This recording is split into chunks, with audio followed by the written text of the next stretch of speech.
You can see here the Death Star orbiting the forest moon of your mom.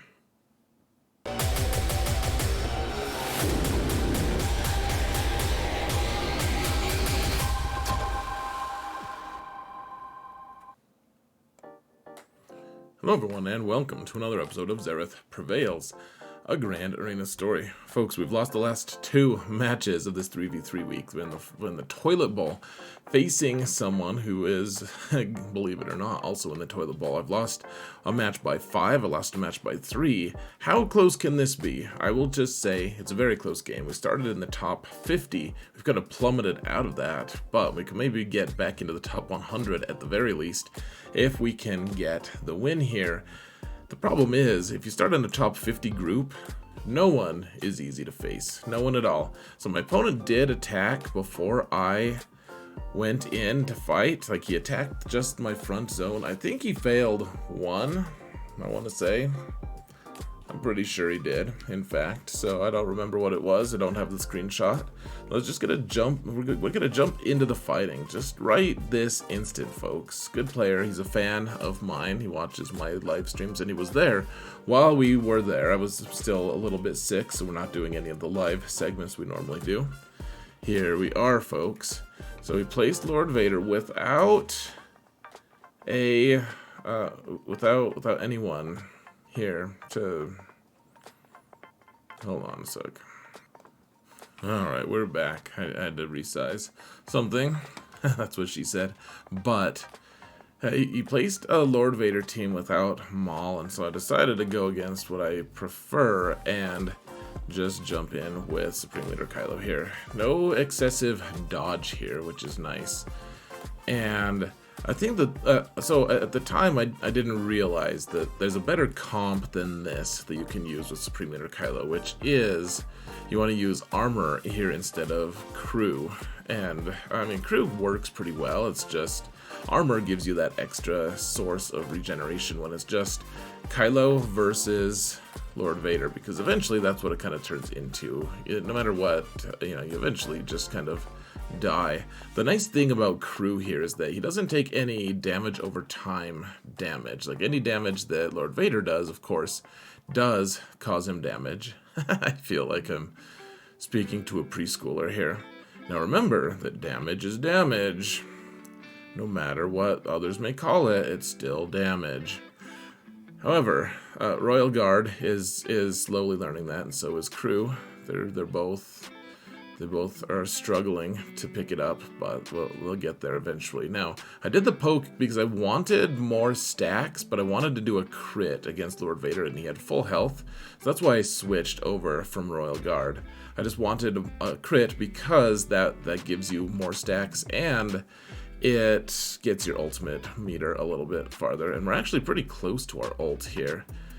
So the question is Lord Vader going to ramp up enough to just destroy us, or can we ramp up enough first?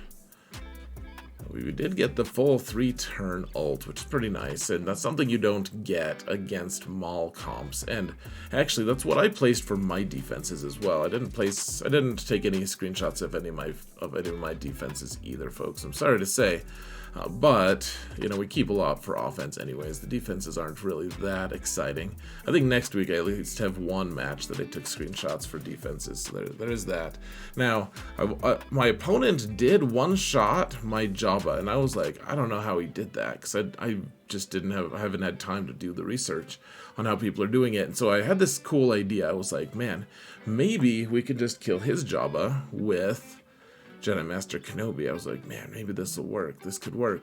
He doesn't have as high of relics as a lot of people in my pod, and I think I actually I even out-relicked him by a little bit anyways. I mean, which is fairly rare. Usually people just demolish me in terms of total relic levels. Look at how many grenades, how many thermals are on Ahsoka here, guys. Pretty scary stuff, actually. Boushh takes about 1 million turns, approximately 1 million. And so finally we get our ult off. We kill their Boushh off. And then remember, we have to kill Chrysanthemum twice. So we'll kill him once, and he's only relic 7 here. That's the scary part, guys. I've actually run this. Well, I've seen this run, I should say, a few times, and the higher relic level Jabbas and Chrysanthemums are just like almost impossible to get through. Like, this is relic 7, and he's still taking a while. I did take Mace here so that we could kind of hack him down a little bit, try to get his health and protection down because of Shatterpoint, but it's a long, grisly business. It takes a long time to take him out. So, you know, we're doing okay damage, but remember, that's only relic 7 Chrysanthemum. He's a thick boy. So now the question is, we can actually attack Jabba now. The Chrysanthemum's back, but it doesn't mean that Jabba just regrows his...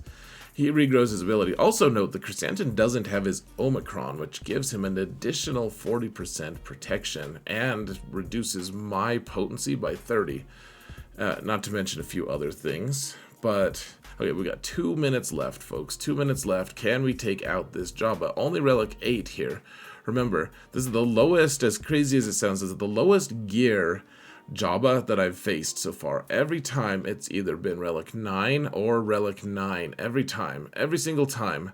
And Chrysanthemum has always been relic 8 or 9 as well. So we actually hacked through him fairly easily, but how realistic is that? I'm not sure. We did get one-shots on both of his GLs, so we're starting okay. Now we're using Rey to take out this Malgus team, which is okay, I suppose. Seems okay to me. Perhaps. Mayhap that it is.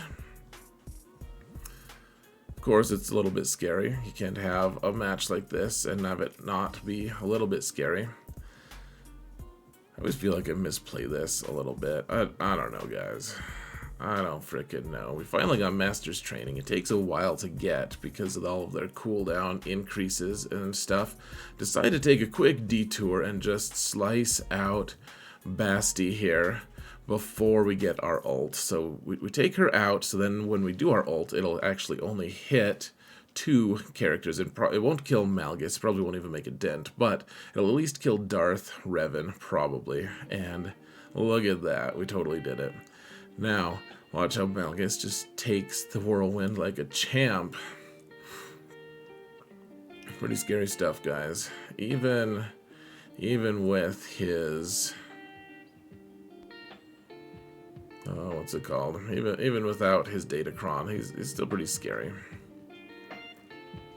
So let's go. Let's see. Can we just take him out? Should we do... what should we do here? Yeah, alright. Alright, we could probably kill him with our ult, hopefully. Not quite, man. He's a tanky boy, that's for sure. Can't even kill him with our basic. Life is hard. Life is very difficult, folks. Alright, keep Hoda alive, I guess. Maybe we just wait for the next ult. Oh, we got a whirlwind. Alright, 54 banners. Got a little scary. We could have lost quite a few more banners there, but we made it. And now, for Qui-Gon, we may as well just use a Galactic Legend here. Just take him out right quick. And, I mean, the awesome thing about using a GL is it just turns off the Qui-Gon Omicron, so you can just target Anakin first. There's no tank or anything, and you just take him out. Tank him out. 57, really easy banners. Probably didn't even need Ezra there, but it's kind of funny to kill my opponent with Ezra while he watched live, so we did it. And now let's use we'll use Traya to take out this Inquisition team. And, you know, it's a well-modded, well-reliced team, of course. Of course, Traya has some crazy advantages here. We can put Isolate onto Ninth Sister so that she can't taunt the big-boned sister, the bone chinian, if you will. Even if you won't, that's what she frickin' is. And the question is, can we just kill Seventh Sister without using an Annihilate? That would be pretty fancy of us, I think. And she did heal herself right before she met her doom. Trying to figure out what to do with Nihilus. If we could have hit someone with buffs, then we could actually dispel them to get our ability off a little bit faster, but that didn't happen, and therefore, you know, it didn't matter who we chose, I guess, is the main thing. But we took out 7th Sister, and that's probably all she wrote, frankly, guys. Kill Grand Inquisitor, because he is a jackhole. And I guess we could play with our food a little bit. Try to get the banners back for Sion. And look at Traya, actually. She's actually got perfect banners right now, I think. I think that she does. I don't know what that little shadow thing is. Yeah, that's bonus protection. So probably we should just annihilate 9th Sister right away. Or we could try to get greedy and get 56. Or we could get, 55, 54. We could just time out. The world is our burrito, folks. We can choose whatever we want. Alright, AoE from 9th Sister means probably Traya lost some of her protection, which means hopefully Sion can get back his protection before ending it all. Yeah, there we go. So we've just wasted some time. Traya lost her protection, but Sion gained it, and we're good to go. Alright, we did get through that zone, and yeah, you see, he did fail on something. I forget what it was. I think it was my Qui-Gon team, actually. In the back, there is a Rey team with Ben. Nothing else too crazy, so we're going to use Sith Eternal here. I actually have a better way to take her out at this point, but this actually required some pretty fancy timing. Remember, he's not completely immune to the, he's not totally immune to the auto kill by Sith Eternal, only if he revives, and only at the very first, and only on the first turn. And so we can mark Kylo right now.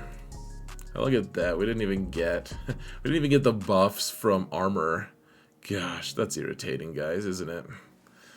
So we're just hanging out without any buffs for Sith Eternal, which isn't great. Alright, they did kill a Sith though, so we got the full heal. That was part of the plan, to put a Sith in there with armor. So we get one method of regen. And now look, we have that healing immunity for 4 turns, guys. It's pretty scary. Okay, so keep in mind what happened. You guys can go back and rewind.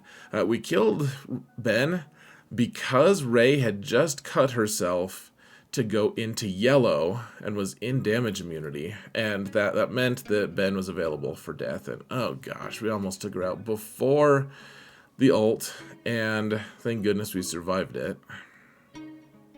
49 banners is ugly, but we got through it, and in one shot. Kind of good timing, lucky timing. And alright, this is with the TIE Fighter pilot Omicron, where he takes a turn every time, a bonus turn every time we go.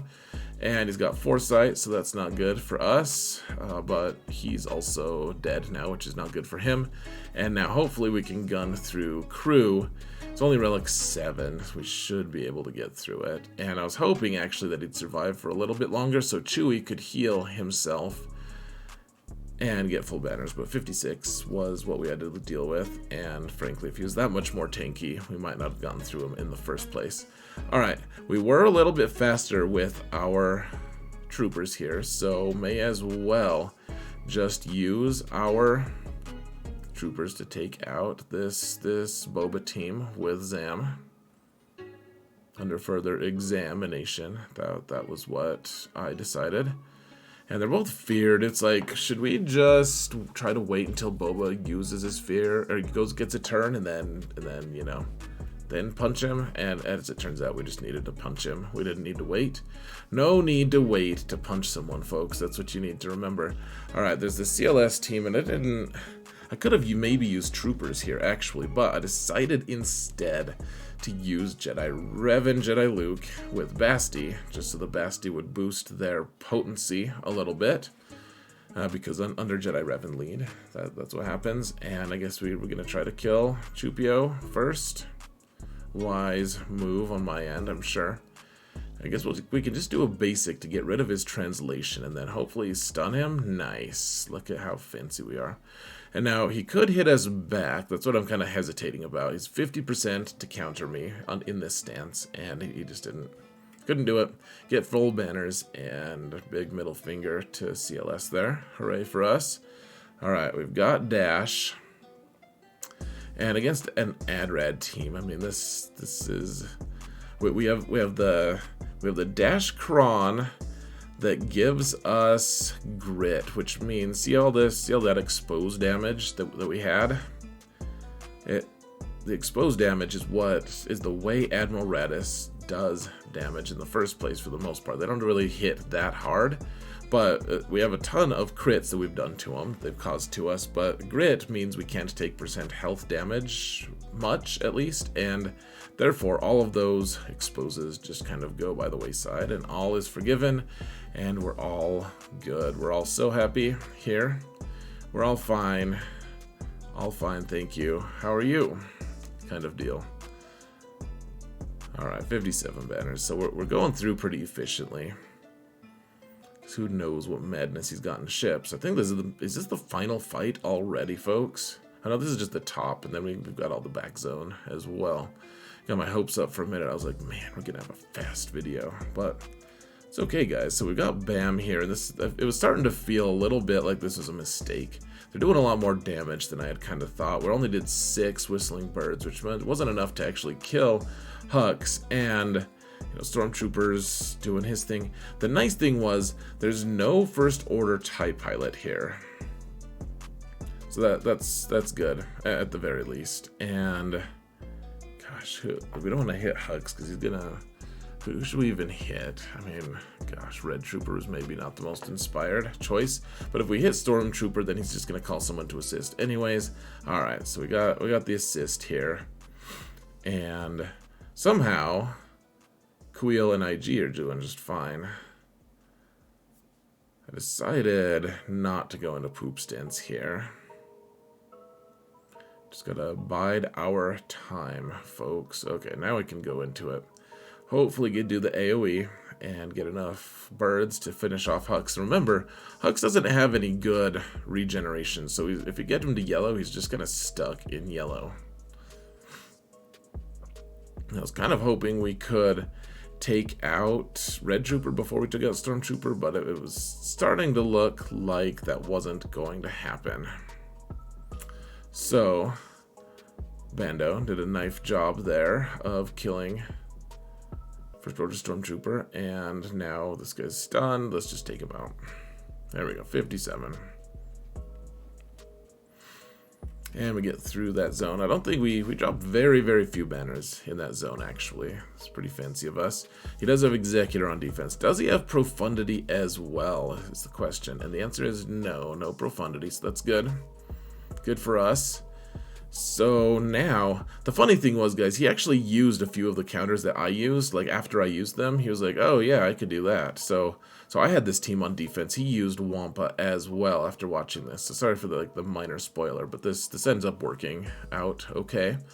The key, I mean, Jango comes out of his damage immunity fairly quickly against Wampa, because Wampa doesn't take a lot of initial turns.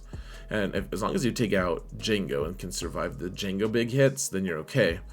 This even works against the really well modded, really fast, really high relic teams that some of the bigger guilds have. I've seen it. It's a little bit scarier for sure, but, well, I should say my Wampa at relic 8 works against those. So I don't know. I don't know if your Wampa could do it, guys. All right, we paid our extortion just for funsies because Nute is gone now.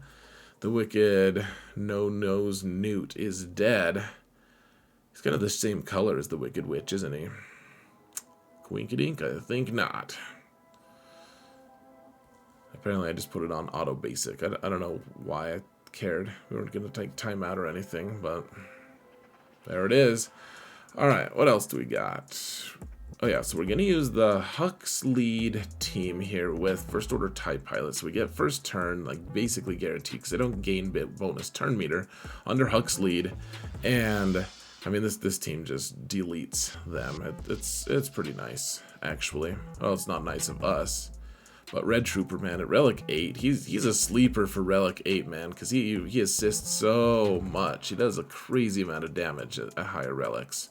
Okay, we got Iden here against this Finpo Nest team, which is, you know, kind of it's kind of a scary variation. And this is a high tenacity nest with the Grit Cron as well. So that means that all of her protection is also hanging out inside of her health, as unlikely as that may sound. However, we do have pretty decent potency on this team, though it didn't really look like with that volley. So we can put Death Mark on Nest, which is good, and then of course Stormtrooper just messed it all up. We have to put our buffs back on, and I was trying to get a Daze on her, trying to do anything so that she can't heal herself when she's hitting me back. You see how she's doing health steal, and she's slowly ramping that health steal to the point where it's going to be very difficult to retrieve. And I was like, man, I don't know, I might have made a mistake. Like, we need to get healing immunity back onto Nest, and we just can't seem to be landing it. It's no good.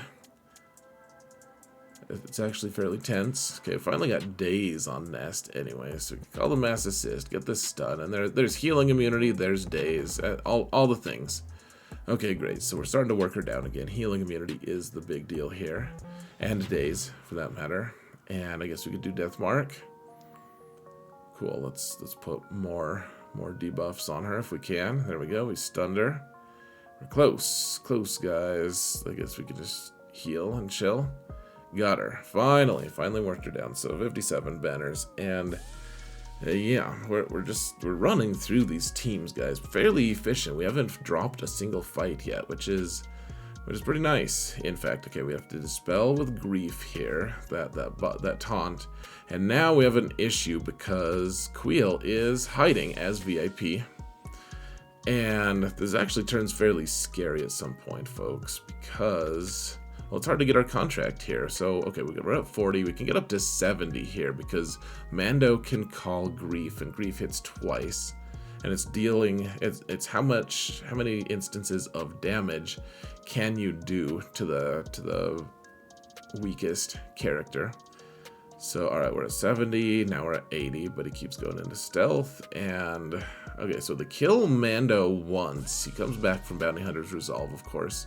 But it's looking grim. We only have 80 to go, folks. Man, I mean, we're at 80%, but like, we're almost gone. Okay, so we could miss there. Okay, finally got it. Finally got the contract. Thank goodness. The question is now, who do we kill? Do we kill Sortie first, or do we kill? And then I realized, oh no, they get one like auto come back to life thing, and that's obviously not great for us. However, now that we've got the contract, now we can just cycle through, and just as long as we're getting crits with Mando, we're able to get the contract fairly quickly there. So IG actually signed his own death warrant. We have to kill IG there because he's taunting, and we don't have Bounty Hunter's Resolve. Our choice is taken away from us. Yeah, like IG doing the AoE while have Retribution means Mando's gonna hit back, and because he can crit IG, it meant that I got my Disintegrate a turn faster. I don't think I would have died there anyways, but gosh, this got a little bit scary a little bit quickly over the course of like 3 minutes. A little bit quickly over the long course of time. So we actually were perfect on the ground here, folks. Well, perfect is a relative word, but all right, so they've got Executor, and it's the tricky one where they have IG 2000, and the idea here is, you know, how do we do this? Because IG changes the equation a little bit. You know, you start with the mark, the Hunter's Mark, or whatever it's called, from Finalizer. You do your ultimate to the Houndstooth, of course, and then you don't want IG to take a lot of turns. And so the idea is we want to take him out before anything crazy happens. And we did actually take him out, so wonderful, except the crazy and awful thing that did happen is Houndstooth is now taunting, which is not good at all for us. We don't want that. However, it's not completely the end. It does kind of suck. Slave 1 is here already. I was trying to stun him. The fact that we didn't stun him, even though we have all that bonus potency from Special Forces Type Pilot, is actually it's fairly awful. Like, he just got his like 15% to resist. Like, otherwise, the problem is with Slave 1 being here so early is they get so many target locks so quickly that they get their red contract really fast. They got their blue and red contract. It's not a pretty thing, and so we're running pretty desperately at this point. Like, we're probably gonna die, and the question is, can we ramp Silencer up enough to take out Houndstooth before we all die screaming? Because right now it's just damage mitigation is all this is, folks. Can we kill Houndstooth in time? It's looking pretty grim. Our shuttle's gone, and we got one more big hit here. We finally kill Houndstooth. It's like, ooh, can we kill anything else as well? Let's just call Silencer here. Couldn't even stun Slave 1, who has way more potency than he should. That rat bastard. So we finally failed one. Let's jump in with Malevolence and try to finish it off. The one nice thing about this, guys, is that it ended on a mass assist call from Executor. So we didn't have to worry about that this time at the very least. And Slave 1 is actually scarier than Xanadu Blood at the start in this particular lineup because of the... because he's able to get so much target lock out. He hits so many times. It doesn't look like he's hitting a lot of times, but I forget how many instances of damage off the top of my head, but it's several instances, and every time he does damage, he can put target lock on you. And because we don't have any protection from, like, we don't have chaff or whatever it's called, Slave 1 is a pretty big threat for them getting an early call from Executor. So, alright, got through Executor here, finally, and now we'll use a fairly standard Negotiator versus Malevolence counter. So we're just trying to start with 5s here so that you can get defense down on Hyena Bomber, and everyone's got target lock now, so there have been times that you can do that AoE from 5s if everyone has target lock, and you actually just get a 3 for you, like you kill all 3 ships. And I'm looking at turn meter here, and I'm like, can I afford to, like, Plo could potentially just kill Hyena Bomber there. We don't want Hyena Bomber to get another turn, but I figured, okay, if we give everyone turn meter, we should be good to go. But sometimes it's wise to just, like, stop for a minute and take stock of all the turn meters around, you know, who's going to go next. Really important stuff. Okay, so got rid of that. They've got Spy in, however, and it's like, all right, what do we want to do? I guess we could take Ahsoka in, and then I was trying to bide my time here, because the second we hit Spy goes into stealth, and we don't want to be able to do damage to Spy as much as we can. I was trying to figure out what to do here. You know, there's a few ways you can counter that. One of them being, like, Anakin could do his AoE and just stop Spy from being able to go into what's it called, because of buff immunity. Alright, I'm just waiting for a Negotiator to go, I believe, so we can do the AoE. There we go. And just finish off Spy. Just biding our time. We had enough time to wait, so that's what we were doing. And alright, now they have Radis. We're going to use our own Radis. This is a comp. This is a counter that I've been using a lot. So you start with the 3 attackers, and you have the Star Fortress come in later. And then you do the big hit with Poe, and then you just kind of bide your time. You give the little buff to Millennium Falcon, to raise Millennium Falcon there. And then eventually you do the spin and the drive-by and kill everyone. Kill the whole town. And this has been fairly reliable for me. The only time this hasn't worked is when someone has crazy high relics on ships that I generally look at as disreputable. So, you know, we can get through this though. So one interesting thing I discovered, folks, if that Falcon comes in, obviously we didn't do it this time, but this is just like an FYI while you guys watch me take out these survivors. If you can get a stun on the Falcon, like with Finalizer, like the Lando's Falcon right away, 74 banners, by the way, is really good. If you can get that stun on him right away, then you can... He'll do his turn with the stun, but if he's like the second in reserves, he'll just take his next turn on top of that. I thought it was really interesting. Like, that doesn't just end his ability to go, it just ends one of his turns. Anyways, we got some good banners here, but my opponent is also a really skilled player. They failed once, we've failed once, so the question is, can they get through my double middle finger fleet defense or not? That's the big question to me.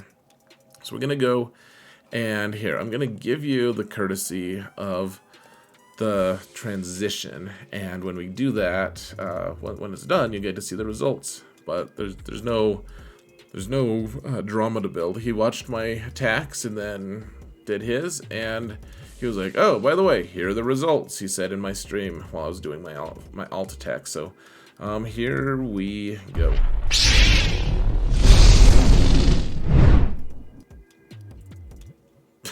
I ended up winning by 3.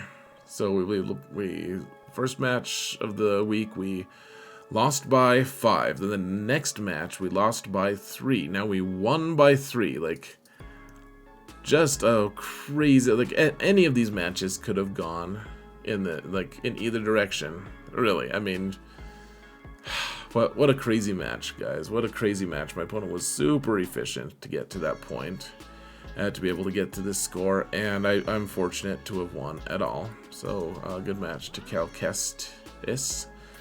Final thoughts here, guys. So, yeah, we won by 3. He didn't fail anything after the one against Qui-Gon up top, or down below, whatever.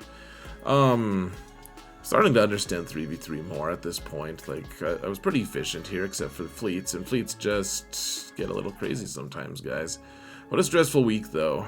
It's been, I mean, winning by these tiny margins and losing is just, honestly, I'd rather win or lose by a way more comfortable result. I'm glad that there's no ties, at least. That's good. But one way or another, crazy week. Let's see what the next week has in store. I'm actually like a full week behind on doing these. So yeah, they're all in the cooker and on various levels of finished. But who knows how much I'll get done by the time the season's over. One way or another, folks. I hope this was instructive and helpful. Don't forget to help me mount the algorithm if you can, please, folks. Thumbs up and all that. And one way or another, guys, thank you all so much for watching. And remember that in all things, Zareth prevails.